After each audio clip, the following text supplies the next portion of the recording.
Hello friends, তনুপাপ্পু ড্রিমসে তোমাদের সবাইকে স্বাগত জানাই। আশা করছি তোমরা সবাই খুব ভালো আছো, আমিও ভালো আছি। আর এই যে নতুন আরও একটি ভ্লগ নিয়ে তোমাদের সামনে চলে এসেছি।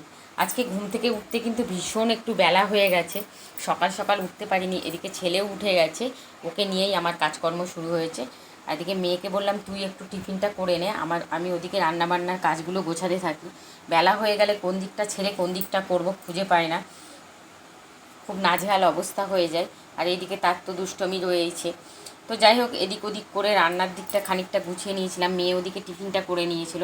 আর অভিও আজকে সকালে ছাতু খেয়ে বেরিয়ে গেছে, ওকে কিছু করে দিতে পারিনি, মানে ঘুম থেকে উঠতে এতটাই দেরি হয়ে গেছে। আর এই যে আমি কিন্তু অলরেডি এখন রান্না চাপিয়ে দিয়েছি। এদিকে এখন বেসিনে এখনও মাছ পড়ে রয়েছে, ধোয়া হয়নি। এদিকে আনাজ টানাজও মোটামুটি কাটা হয়ে রয়েছে। আর এখানে রান্নার জায়গায় কিন্তু পুরো ঝড় উঠেছে। তো টিফিন করবো এই ভাবলাম, করতে করতেই আবার দেখলাম যে দোকানে ডাক পড়েছে, ওই জন্য আবার দোকানে চলে আসা হলো। তো সকাল থেকে উঠে এদিক ওদিক করতে করতে আমার খাওয়া হয়নি, ওরা সবাই খেয়ে নিয়েছে অবশ্য। তা দোকানে এই মাসিমা এসেছিলেন, তা ওনাকে একটুখানি ছেড়ে নিলাম। ওদিকে রান্নাটা আবার অফ করে দিয়ে এসেছি, কেননা অনেক সময় হয়েছে কি রান্না চাপিয়ে দোকানে আসলে দোকান দিতে দিতে গিয়ে দেখি সে রান্না নিচে লেগে গেছে।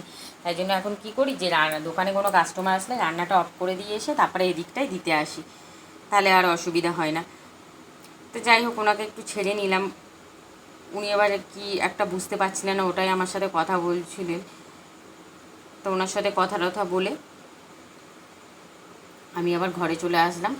বেশ খানিকটা সময়ও চলে গেছে, আর আমার কিন্তু এদিকে রান্নাবান্না একদম গোছানো হয়ে গেছে। ভাতটাও নামিয়ে নিয়েছি, আর এখানে মাছের ঝোল হয়ে গেছে, আর আলু ঢ্যাঁড়স দিয়ে তরকারি হয়েছে। আর কি করেছি, উচ্ছে ভাজা, আর ছেলের জন্য একটা মাছ ভাজা তুলে রেখেছি। আর এদিকে কড়াইতে কিন্তু আগের দিন রাত্রিরে একটু ডাল সেদ্ধ ছিল, ওটা একটু পেঁয়াজ দিয়ে কি করলাম বলো তো বন্ধুরা, একটুখানি শুকিয়ে ফেললাম। এটা দিয়ে ভাত খেতে কিন্তু ভীষণই ভালো লাগে। করে কিন্তু এবার এই দিকটা পুরো গোছানো বাকি। তার আগে কী করলাম, যে ছেলেকে আগে স্নান করিয়ে নিই, বেশ অনেকটা বেলা হয়ে গেছে। তাও আজকে কোনো কাঁচা ভেজায়নি, এমনি বাইরে বৃষ্টি পড়ছে, ভাবলাম কাচাকাচির দরকার নেই আর। তারপরে এই যে ছেলেকে স্নান করিয়ে দিয়ে বিছানায় তুলে দিলাম, ওর মতো খেলা করছে। আর এখানে আমি আগে গ্যাস টোভেনগুলো একটু পরিষ্কার করে নিলাম। রান্নার দিকটা ঝটপট করে গোছানোও হয়ে গেছে। এইবারে বেসিনে আছে কটা বাসন কটাই মেজে নেব, নিয়ে স্নান করে একদম যাব পুজোর কাছে। মানে এক নিঃশ্বাসে সকাল থেকে কাজ শুরু করতে হয়েছে, কারণ এতটাই ঘুম থেকে উঠতে বেলা হয়ে গেছে। তো যাই হোক, ওই দিকটা সেরে এসে একদম স্নান টান করে চলে আসলাম। এবার কোনো মতো আজকে ঠাকুরটা দেবো, কেননা ছেলের এদিকে ভীষণ খিদে পেয়ে গেছে, ও আর থাকতে চাইছে না। তাই জন্য মানে ঠাকুরটা দেবো কি সকালবেলায় যদি দিয়ে নিলে ভালো হয়, কিন্তু সে আর হয়ে ওঠেনি। তো যাই হোক, এই যে ঠাকুরের দিকটাই একটু গুছিয়ে দিয়ে নিলাম, দিয়ে তারপরে আমরা খাওয়া দাওয়া করবো, ছেলেকে খাওয়াবো। করে খাওয়া দাওয়াও কিন্তু কমপ্লিট হয়ে গেল। হয়ে গিয়ে এদিকটা গুছিয়ে নিয়ে বেশ খানিকটা সময় চলে গেল, দুপুরে একটু রেস্টও নিয়ে নিয়েছি। তারপরে কিন্তু চলে এসেছি একদম বিকেলবেলা। এই যে ছেলে বিছানার থেকে উঠবে না, প্রায় সন্ধে নেমে এসেছে। তো ওকে কোনো মতো তুলে নিয়ে একটু ভুলিয়ে ভালিয়ে এই যে একটু সন্ধেবাতি দিয়ে দিলাম।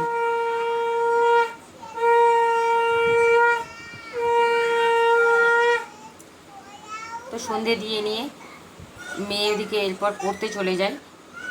তারপরে এই যে ছেলেকে এবার খাওয়ানোর পালা, ওকে একটু সন্ধ্যার খাবার খাইয়ে নিলাম। খাইয়ে দাইয়ে নিয়ে তারপরে আমাদের একটু চা মুড়ি টুড়ি খাওয়া দাওয়া হয়েছে। আর এদিকে এমন বৃষ্টি নেমেছে যে ওই বাড়ি এসে একটু তাড়াতাড়ি বললো যে দোকানটাও দিয়ে দাও। তাও তাড়াতাড়ি মানে কি 9টা সাড়ে 9টা বাজে, এমনি আমরা 10টা সাড়ে 10টায় দোকান বন্ধ করি। তো যাই হোক, দোকানটা আজকে একটু তাড়াতাড়ি বন্ধ করে দিলাম। তারপরে রাতে রান্নাবান্না রয়েছে।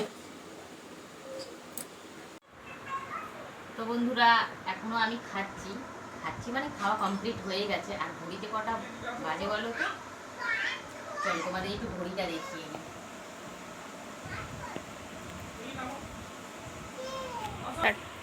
তো ঘড়িতে কিন্তু বাজে 11:30। সবার খাওয়া দাওয়া কমপ্লিট হয়ে গেছে। এই লাস্টে এখন আমি মাছ খাচ্ছি, এরপর এখানটা পুরো গোছাবো, গ্যাসের জায়গাটাও মুছবো, পরিষ্কার করবো, তারপরে শুতে যাবো। ওদিকে ছেলের কিন্তু দস্যিপনা এখনও চলছে। প্রত্যেক দিনই আমাদের শুতে এরকম 11:30 12টা 12:30, ওটা কিছু ব্যাপার না। তো যাই হোক, অনেক কিছু গল্প হলো আজকে, কিন্তু এই পর্যন্তই আমার ব্লগটা। তো তোমরা সুস্থ থাকবে, ভালো থাকবে, আর আমার ব্লগগুলো দেখতে থাকবে। লাগবে। তো দেখা হচ্ছে পরের ভ্লগে। টাটা।